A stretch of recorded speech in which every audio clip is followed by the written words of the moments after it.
April 2020. Anda menyaksikan Breaking News TV, pemirsa.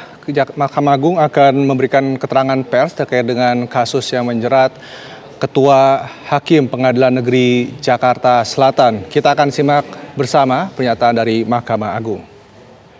Mahkamah Agung menghormati proses hukum yang dilakukan oleh Kejaksaan Agung terhadap Ketua Pengadilan Negeri Jakarta Selatan dan Majelis Tipikor, Majelis Hakim Tipikor pada Pengadilan Negeri Jakarta Pusat.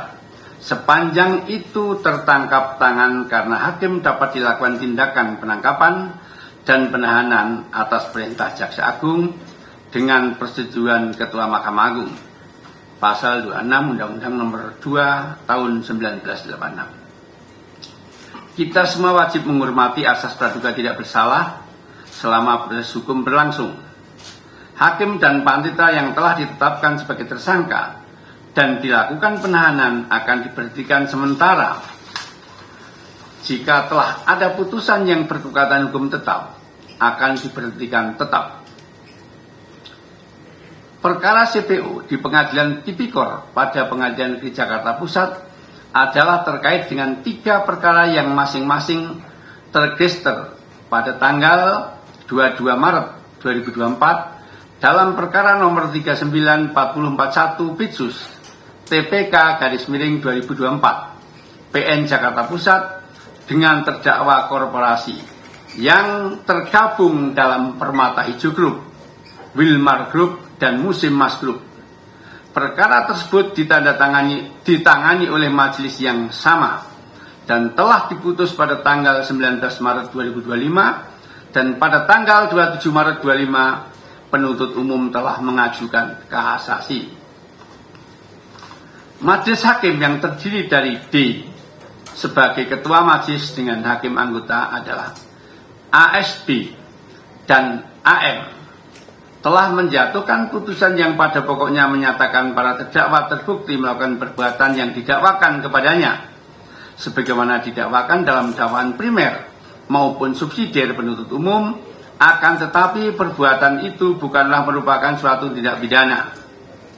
Untuk itu para terdakwa dilepas dari segala tuntutan hukum. 6. Putusan Pengadilan Tipikor pada Pengadilan Negeri Jakarta Pusat tersebut belum berkekuatan hukum tetap karena penuntut umum telah mengajukan upaya hukum kasasi pada tanggal 27 Maret 2025 setelah berkas kasasi lengkap. Pengadilan Tipikor pada Pengadilan Negeri Jakarta Pusat akan segera mengirimkan berkas kasasi ke Mahkamah Agung secara elektronik. Mahkamah Agung sangat prihatin atas peristiwa yang terus mendera dunia peradilan di saat Mahkamah Agung sedang berbenah dan melakukan perubahan dalam mengelola dan menjalankan peradilan untuk mewujudkan peradilan yang bersih dan profesional. Pagi tadi, pimpinan Mahkamah Agung RI menyelenggarakan rapat pimpinan atau Rapim dengan agenda pembahasan revisi SK KMA RI nomor 48 KMA SK 2 tentang pola promosi dan mutasi hakim pada 4 lingkungan peradilan. Badan Pengawasan Mahkamah Agung telah membentuk satuan khusus, tugas khusus, Satgasus untuk melakukan evaluasi secara menyeluruh terhadap kedisiplinan, kinerja, dan kepatuhan hakim dan aparatur terhadap kode etik dan pedoman perilaku pada 4 lingkungan peradilan di wilayah hukum DKI Jakarta. 10. Mahkamah Agung segera menerapkan aplikasi penunjukan majelis hakim secara robotik smart majelis pada pengadilan tingkat pertama dan tingkat banding sebagaimana telah ditetapkan di Mahkamah Agung untuk meminimalisir terjadinya potensi judicial corruption. Jakarta, 14 April 2025, juru bicara Mahkamah Agung Yanto, Kepala Biro Hukum dan Humas Mahkamah Agung Dr. Subandi SHM. Ya, ini tadi hasil rapim yang saya bacakan ya. Demikian ya. Silakan. Baik. Kita sudah mendengar apa siaran pers dari Mahkamah Agung Ada 10 poin disampaikan tadi oleh Yang Mulia Profesor Yanto, dan ini merupakan hasil dari rapat pimpinan apa yang disampaikan oleh juru bicara tadi. Barangkali ada pendalaman pertanyaan, kami beri kesempatan kepada rekan-rekan media untuk disampaikan. Satu, baju merah di belakang, nanti sebutkan nama, asal media. Kemudian kedua mbaknya, ya, baju hijau. Oke, yang ketiga, cukup 2 penanya. Oke, silakan. Ada mic-nya? Oke, silakan. Ya, selamat siang. Nama saya Iman dari TV One. Mungkin ada beberapa pertanyaan, saya langsung tanyakan saja ya Pak. Ya. Yang pertama, apakah nantinya MA akan menggandeng Komisi Yudisial untuk proses etik para hakim? Kemudian juga apakah mengenai putusan yang telah dilakukan oleh hakim-hakim tersebut, apakah nanti akan ditinjau kembali, meninjau ulang putusan lepas yang diduga ini juga dipengaruhi suap dalam kasus ini? Dan kemudian juga yang terakhir, apa pesan MA untuk publik mengenai integritas lembaga peradilan pasca kasus ini? Mungkin itu saja Pak, terima kasih. Mau langsung dijawab atau satu tanggung lagi? Oke. Pesan publik. Oke, ada 3 pertanyaan dari Mas Iman, TV One. Yang pertama, apakah MA akan menggandeng Komisi Yudisial untuk menindaklanjuti kode etik berkaitan dengan para hakim dan aparatur peradilan? Ya, oleh karena itu sudah proses hukum, ya tentunya kita tinggal putusan saja, dikata tunggal. Kalau itu terbukti, ya berarti sudah melanggar etik dan dengan sendirinya melanggar hukum, ya. Karena ini kan sudah proses hukum, sudah disidik. Ya kita tunggu proses persidangan. Kalau itu terbukti, ya sudah. Dengan terbuktinya proses hukum, ya kode etik sudah dilanggar. Yang kedua, Mas. Kemudian apakah putusan akan ditinjau ulang karena diduga ada suap gitu ya? Ya, jaksa penuntut umum mengajukan kasasi ke Mahkamah Agung, ya tentunya akan diadili di tingkat kasasi oleh Majelis Hakim Kasasi nantinya, ya.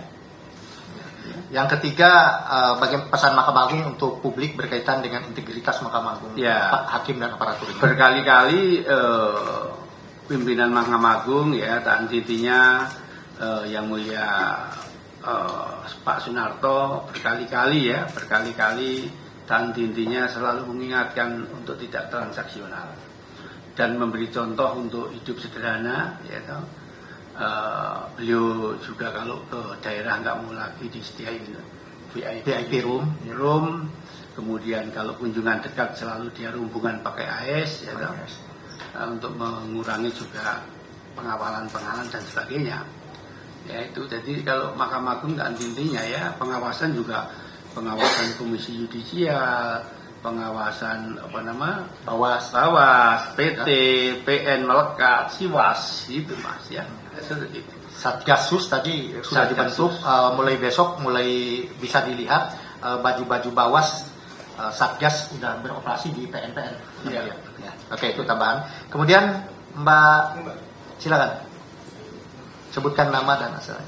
Saya Cindy dari Kompas TV, Pak. Ya. Pak, kalau dari peneliti bilang kasus korupsi di lingkungan hakim masih terjadi karena dari kasus-kasus sebelumnya tidak ada efek jerah. Kalau dari MA, apa yang akan dilakukan ke depannya agar kasus ini tidak terulang lagi, Pak? Sekaligus juga tadi, untuk memastikan kepercayaan publik kepada hakim juga tidak turun. Itu aja yang mulia bisa. Ya.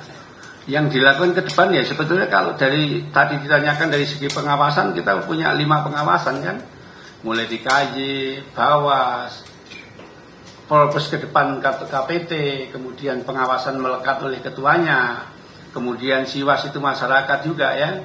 Artinya kalau dari semuanya begitu repatnya, ya. Cuman berkali-kali juga setiap pembinaan selalu ketua menekankan untuk tidak transaksional, ya, atau untuk hidup sederhana, itu berkali-kali disampaikan seperti itu.